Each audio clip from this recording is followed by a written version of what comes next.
ètò mi ní kí ẹ sọ ṣe tẹ̀síwájú ìgbà tá à ń lọ ní àlejò fún yín bẹ́ẹ̀ ni àlejò wa náà ti wà nílé agodo ẹ̀yin náà mọ̀ pé nínú industry wa ti tàwọn olórin a ní àwọn young talent lára àwọn young talent wa náà ìkún lára wọn náà ni àgbéwá ẹni tí mò ń sọ yìí ẹ mọ rí gìtá lọ́wọ́ wọn kí n pè nítorí Yorùbá Jinta ọmọ play Jinta gan ẹni tí mo fi tọ̀wọ̀tọ̀wọ̀ pè GT the Guitar Man.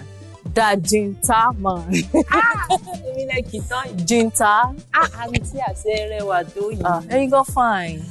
Ẹ̀yin náà fine. Bí ṣe wà ní lólóyìn bẹ́ẹ̀ nítorí òyìnbó ni wọ́n ní mò ń gloss. Wọ́n lè gloss.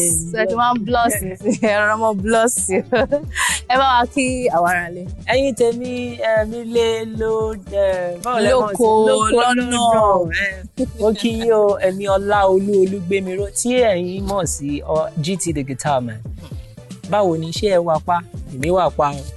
Èmi náà wà pa. Mo dẹ̀ bọ̀ pé àwọn ará ilé náà wọ́n ṣe kí ni wọ́n wà pa. Ibo mo ti fẹ́ bẹ̀rẹ̀ àwọn ìbéèrè mi. Ok, ẹ jẹ́ kí n mú báyìí Captain kọ́kọ́ sọ̀rọ̀ lórí gìtá yìí yọ Jinta. Ok, báwo ni ṣe di ẹni tó ń play gìtá yìí? Mo rántí pé mo jẹ́ ẹni tó yẹ kó fẹ́ràn music lọ́pọ̀lọpọ̀.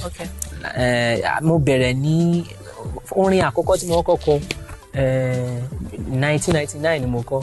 Mo kọ́ ń gbà yẹn ìgbà tí mo kọ́ nǹkan náà níbẹ̀ ni mo ti mọ̀ pé dà pé talent yìí wà ń bẹ̀ tá a bá ní ká lọ sẹ́yìn díẹ̀ bàbá mi àti màmá mi wọ́n jẹ́ àwọn èèyàn kan tó yẹ pé wọ́n fẹ́ràn orin lọ́pọ̀lọpọ̀ náà màmá mi wà ní kwaya ńgbà tó wà ní iléèwé bàbá mi náà kẹ̀dẹ̀rẹ̀ àwọn náà wọ́n fẹ́ràn Ebenezer Obey Sunny Adé gbogbo àwọn awo wọn lọ ní gbogbo ìgbà yẹn so a máa ń gbọ́ a máa ń kọ́ a kàn máa ń yọ̀ sí tá bá ti ń gbórin bẹ́ẹ̀ àwọn èèyàn sì máa ń pè mí wọ́n ní ọmọ arákùnrin ohun ẹ yìí ó dáa lọ́pọ̀lọpọ̀ bó ṣe bẹ̀rẹ̀ nìyẹn. Ẹ ṣe wọn kọ́ yín ní gìtá yìí ni àbí ẹ lọ léwu lọ́kọ̀? Mo bẹ̀rẹ̀ sí mo kọ̀ rí ẹnìkan tó ń ta gìtá ní orí street ni ní bá dẹ̀ lọ bá mo sọ pé èmi náà lè pé mo fẹ́ bẹ̀rẹ̀ sí ṣerú nǹkan báyìí ló bá ní kí n lọ wá owó tí máa fi ra gìtá ọ̀gbẹ́ni náà ọ̀gbẹ́ni John Akanbi ó bá ní kí n lọ owó tí máa fi ra èmi kẹ̀dẹ̀ rí nígbà wà tá à ń wí owó ó ní kí n lọ bẹ́ẹ̀ ó ṣàpòwó náà bá kan ìgbà tí mo ṣàbẹ̀rẹ̀ sí tu owó jọ sínú àpò kóló owó ò bá pé ni màmá ń wò mí pé ọmọ yìí ṣé òun jẹun báyìí ẹni owó là ń try láti gìtá là ń try láti ra bẹ́ẹ̀ ni ọ̀rẹ́ ẹ̀gbọ́n mi kan Samuel Ẹpẹ́yàn ló bá fún mi ní gìtá mo ṣe repair works díẹ̀ sínú ẹ̀ bí ó ṣe bẹ̀rẹ̀ nìyẹn. Bó ṣe bẹ̀rẹ̀ nìyẹn ẹ̀yin náà mọ̀ pé a ní àwọn gìtá yìí a ní wọn lóríṣiríṣi. mo ṣe kọ́ra mi ni actually. Acoustic guitar lélẹ̀ right ok yàtọ̀ sí eléyìí ṣẹ́tún láwọn ẹ̀mọ̀pá ní bass guitar ṣẹ́tún láwọn oríṣiríṣi guitar mi tẹ̀ máa ń play yàtọ̀ sí acoustic yìí. wọ́n play bass guitar díẹ̀. Really?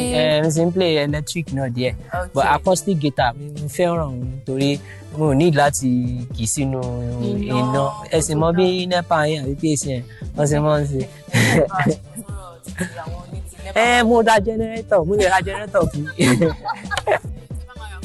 fún gbogbo àgbáyé náà ni. Kò sí problem ẹ fún wa ní budget ẹ so I send ẹ fi sí federal government. ṣe federal government náà lè ṣe àtúmọ̀ àfin. ẹ̀fọ́ ok jẹ́ ká sọ̀rọ̀ nípa àwọn orin yín bẹ̀tẹ̀ ṣe kọ́kọ́ bẹ̀rẹ̀ sí ní kọrin orin àkọ́kọ́ tẹ kọ́kọ́ kọ táwọn èèyàn fi mọ̀ yín pé àkọ́kọ́ tí mo kọ́kọ́ kọ mo ṣe orin kan bíi When am I gonna be what I wanna be? When am I gonna see what I wanna see? Time is ticking and I can't wait no more. The dreams ever come true and that's about it. Mo ti wá sọ bíi pé ìgbà ọ̀la ó tó jayé ọba. Àkọ́kọ́ tí mo kọ́kọ́ nìyẹn. A tún release àwo kan nígbà yẹn a pè ní The Truth tí mo release ní under Storm Records record label tí mo wà nígbà wọn ìsinyìí èmi mo ní record label ti ara mi mo sì ní àwọn artist tí mò ń try láti push mo dẹ̀ ṣe release album mi mo dẹ̀ tún ṣe release video kan náà ṣe.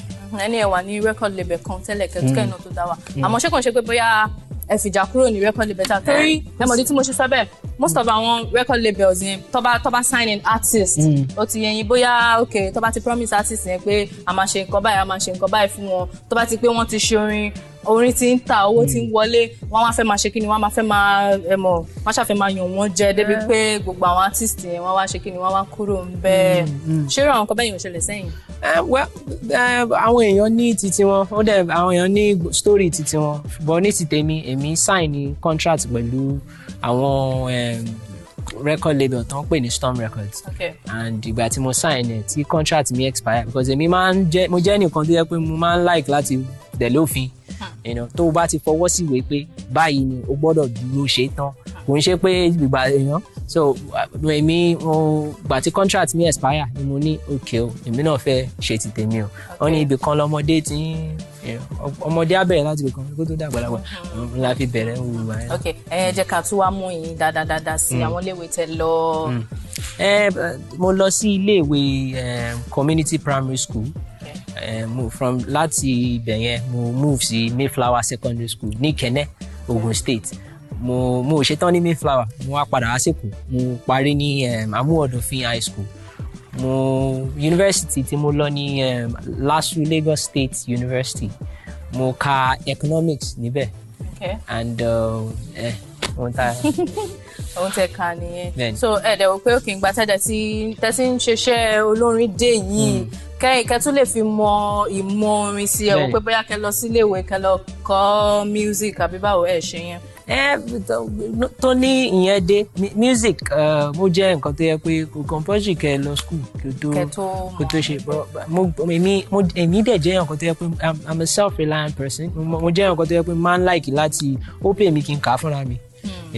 Bẹ́ẹ̀ dẹ̀ ṣe rí mi ọ̀pọ̀lọpọ̀ nǹkan ni mo lè ṣe táwọn èèyàn mọ̀ mo ṣe ń ṣe tó ní acting náà dé mo act náà mo wà ní tinsel mo ṣe squatters mo ṣe ó tún nìkan tó ṣe máa jáde tó ń pè ní rhythm and blues aside yẹn mo tún lè ṣe oúnjẹ dáadáa tí n bá ṣe oúnjẹ fún yẹn wàá gé ka jẹ. ẹ bá ti máa ń gbóúnjẹ wọn gbà yẹn. ò sọ ni gbàtẹ́ iná mọ̀ pé irun sí òkè gbà tí ta kò tún wá tán síbẹ̀ o mo tún lè bẹ sáfíìsì generator àbí kí n bẹ sáfíìsì mọ́tò ẹ̀. ẹ tún ṣe àwọn oníyẹn náà. mo ṣe pé mo gbé ṣọ́ọ̀bù síta má bá mo gbé ṣọ́ọ̀bù síta mo lè bó ṣe rí kò sí ohun tí n lè ṣe. kò sí ohun tí n lè ṣe. àwọn ìgbàwọ́ náà lè wá ráyè fi kọ́ gbogbo àjúrúṣẹ́ yẹn. nǹkan tí mo sọ fún ẹ ni pé mo lè jẹ́ self-reliant person mo lè lọ sórí internet kí n wo bí mo ṣe lè ṣe kíní mo wà very inquisitive nítorí ẹ̀ gìtá yìí gan fúnra mi mo kọ.